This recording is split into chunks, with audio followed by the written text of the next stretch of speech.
Hello, my name is Dennis Vechter, research lecturer at NHL Stenden.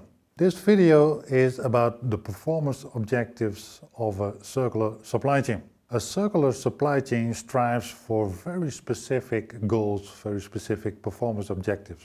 So the circular supply chain is also characterized by these performance objectives. But what are these performance objectives? The first performance objectives, and in my opinion the key performance objective of a circular supply chain, is to maximize the availability of the product.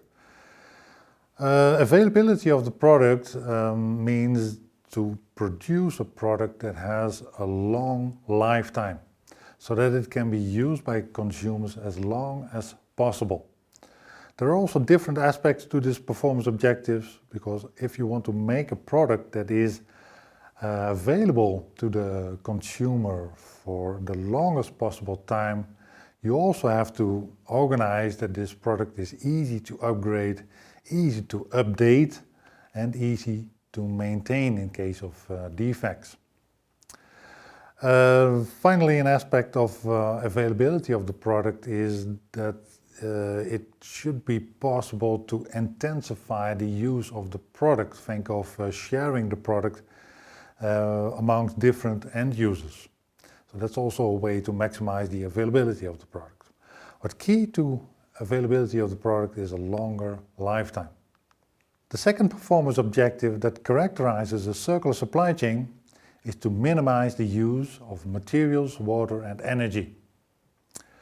We can do so by moving from physical products to virtual products. And an example often used is that of Spotify.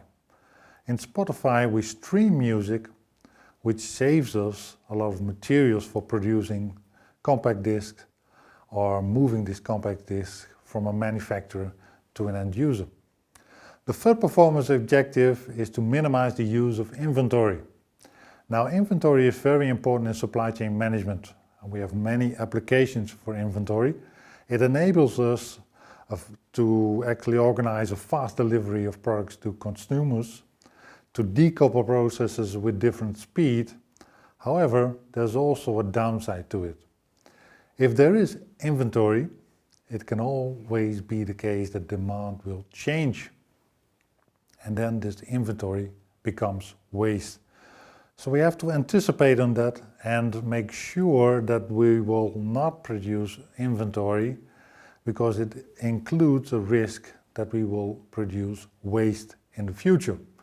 So certainly supply chains that are focused on make to order are preferred over supply chains that are focused on make to stock. Fourth performance objective that characterizes the supply chain is to maximize the efficient use of machines, tools and trucks. If we do so, we can produce more products with the same amount of energy. Fifth performance objective is to minimize the waste. Waste arises during every process of the circular supply chain, but most of it now arises after the process of use. And then we go back to the beginning, to performance objective 1.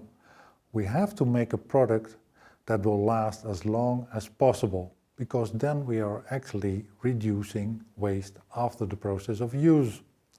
So make sure to produce a product that is easy to upgrade, easy to maintain and easy to update. And the final performance objective is, when there is waste, of course we should try to prevent this as much as possible, but when there is waste, then make sure that this waste can be reduced as easily as possible and as often as possible. We also describe this as maximize the number of recovery flows.